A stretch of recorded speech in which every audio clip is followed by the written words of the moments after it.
Hello everyone, কেমন আছো তোমরা সবাই? আশা করছি সবাই খুব ভালো আছো এবং সুস্থ আছো। আবারও একটা নতুন ভিডিও নিয়ে চলে এসেছি। আজ তোমাদের সাথে শেয়ার করব রসমালাইয়ের রেসিপি। তো বাড়িতে থাকা রসগোল্লা দিয়ে কিভাবে এত সহজে তোমরা রসমালাই বাড়িতেই বানিয়ে নিতে পারবে, সেটাই আজ তোমাদের সাথে শেয়ার করব। আশা করি তোমাদের এই রেসিপিটি খুব ভালো লাগবে।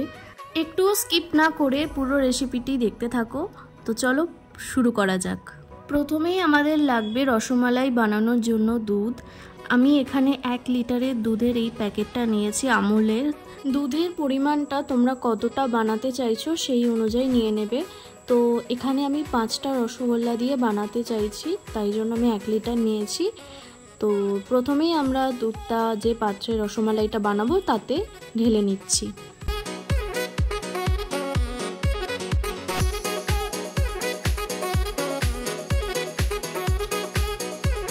1 লিটার দুধ আমি এখানে পাত্রে নিয়ে নিয়েছি এবং গ্যাসটা মিডিয়াম ফ্লেমে রেখে দুধটা ভালো করে জাল দিয়ে দিতে হবে। প্রথমে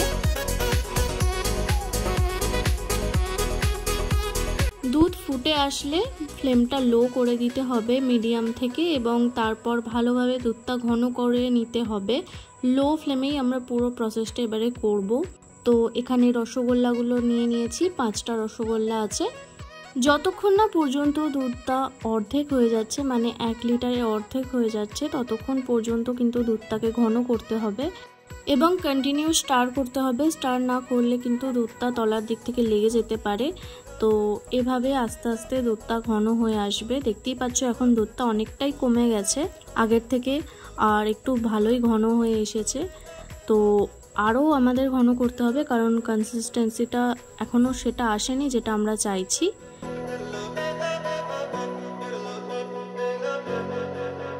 এই পর্যায়ে আমরা অ্যাড করব রসগোল্লার যে এক্সট্রা রস থাকে সেইটা। তোমরা এখানে রসগোল্লার রসের বদলে চিনি বা বাতাসা বা মিছরি যে কোনো কিছু অ্যাড করে নিতে পারো। যেহেতু রসগোল্লা দিয়ে আমরা রসমালাইটা বানাচ্ছি এবং রসগোল্লার রসটা তো ফেলাই যায়, কোনো কাজে সেভাবে লাগে না, তো সেই রসটা দিয়েই আমরা এখানে চিনির কাজ হিসেবে ব্যবহার করছি আর কি। তো এবারে রসগোল্লার রসগুলো ভালো করে চিপে নিতে হবে। তারপর আমরা এগুলো আস্তে আস্তে দুধে দিয়ে দেবো। দেখতেই পাচ্ছ দুধটা একদম কমে এসেছে। আর হ্যাঁ, এখানে আমি একটা গোটা এলাচ দিয়েছি।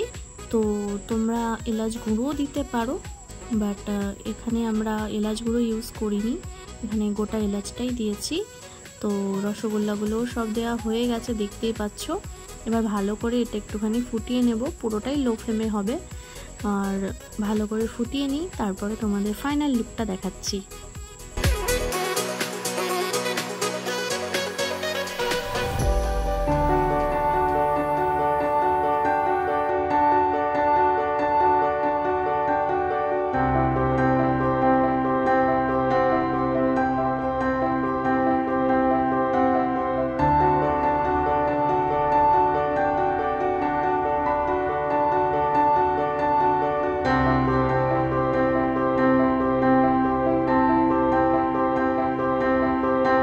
পাঁচ 7 মিনিট ফুটিয়ে নেওয়ার পর আমাদের রসমালাই একদম তৈরি হয়ে গেছে। বাড়িতে থাকা রসগোল্লা দিয়েই বানিয়ে নিয়েছি এবং খুবই সহজে এটা তৈরি হয়ে যায়, একদম অল্প সময়ও লাগে।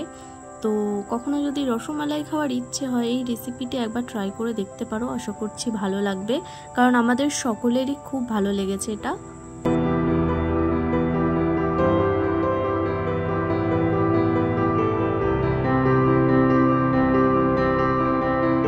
এভাবেই রসমালাইগুলো খাওয়া যায়, বাট আমরা একটু মিল্কমেড অ্যাড করছি এটাতে। এটা দিলে আরও টেস্টটা খুব ভালো লাগবে। তোমরা সবাই জানো মিল্কমেড কতটা সুন্দর খেতে হয়।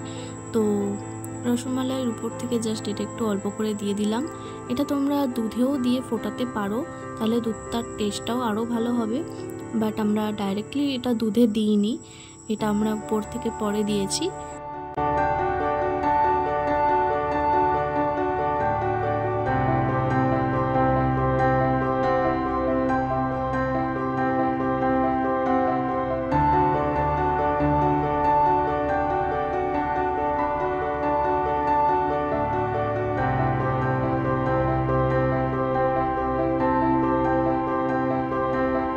এবং সবশেষে আমরা অ্যাড করছি আমন্ড বাদাম এবং কাজু বাদাম দিয়ে পুরো ডেকোরেশনটা কমপ্লিট করে নিলাম। তো আজকের এই রেসিপিটি তোমাদের কেমন লাগলো অবশ্যই কমেন্টের মাধ্যমে জানিও। আর যদি ভালো লেগে থাকে তাহলে অবশ্যই লাইক অ্যান্ড শেয়ার করতে একদম ভুলো না। আর হ্যাঁ, তোমরা যদি চ্যানেলে নতুন হয়ে থাকো তাহলে অবশ্যই সাবস্ক্রাইব করতে ভুলো না।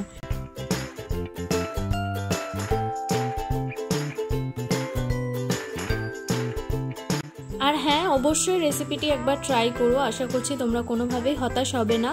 তাহলে চলো আবার একটা নতুন ভিডিওতে তোমাদের সাথে দেখা হবে। তো এই ভিডিওটা এখানেই শেষ করছি। সবাই খুব ভালো থেকো, সুস্থ থেকো, আনন্দে থেকো এবং আমাদের চ্যানেলের সাথে থেকো, পাশে থেকো। আজকের মতো টাটা।